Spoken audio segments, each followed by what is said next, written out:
అయితే అక్కడ వారికి స్థలం దొరకనందున ఒక చిన్న పశువుల పాకలో తలదాచుకున్నారు.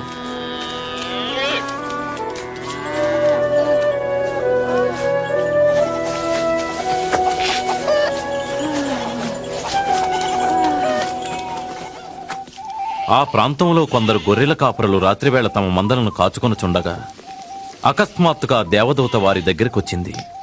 ప్రకాశవంతమైన ఒక దివ్య వెలుగు వారి చుట్టూ ప్రకాశించింది.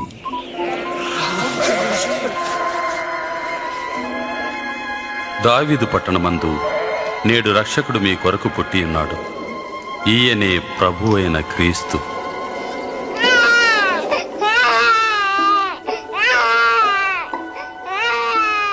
గొర్రె కాపరులు ఆతృతగా వెళ్లి తొట్టిలో పడుకుని ఉన్న శిశువును చూచిరి. రక్షకుడైన యేసు జననము గూర్చి కన్య మరియను గూర్చి వారే మొట్టమొదటిసారిగా లోకానికి చాటిరి.